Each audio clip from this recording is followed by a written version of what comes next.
கர்த்தருடைய பரிசுத்த நாமத்திற்கு மகிமை உண்டாவதாக. இன்றைய வேத வசனம் ஆதியாகமம் 21:22.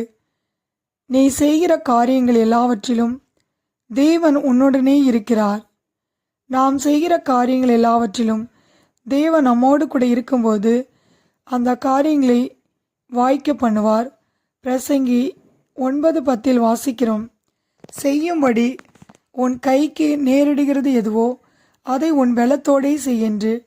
நாம் கையிடும் எல்லா காரியங்களிலும் தேவன் நமக்கு ஆசீர்வாதத்தை கட்டளையிடுவார், நம்மை விருத்தியடைய செய்வார்.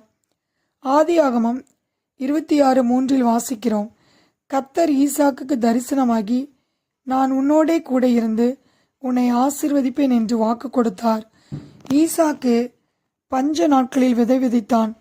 அவன் செய்த காரியங்களில் தேவன் அவனுடனே இருந்து அவனை ஆசீர்வதித்ததினால் அந்த வருஷத்தில் 100 மடங்கு பலனடைந்தான். அவன் விருத்தியடைந்து மகா பெரியவனானான். தேவன் நம்மோடு இருக்கும்போது நம்மை பெரியவர்களாக மாற்றுவார், நம் பேரை பெருமைப்படுத்துவார், நம் காரியங்களை கைக்கூடி வரப்பண்ணுவார்.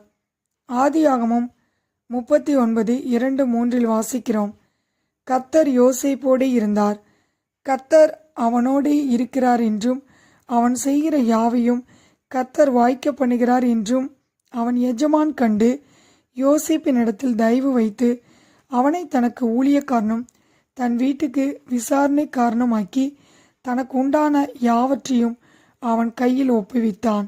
ஆம் பிரியமானவர்களே, கர்த்தர் நம்மோடு கூட இருக்கும் பொழுது நம்மை தேசத்திலே தேவன் உயர்த்துகிறவராய் இருக்கிறார். நாம் தேவனுக்கு பிரியமானவர்களே எப்பொழுதும் செய்யும்போது தேவன் நம்மை தனியே இருக்க விட மாட்டார். அவர் நம்மோடு இருந்து செய்யும் காரியம் பயங்கரமாய் இருக்கும். நாம் செய்கிற காரியங்கள் எல்லாவற்றிலும் வெற்றியை தந்து அவர் நம்மை ஆசீர்வதிப்பார். ஆதியாகமம் 21:22 வாசிக்கிறோம், நீ செய்கிற காரியங்கள் எல்லாவற்றிலும் தேவன் உன்னுடனே இருக்கிறார். கர்த்தர் தாமே இந்த வார்த்தையை ஆசீர்வதிப்பாராக. ஆமீன்.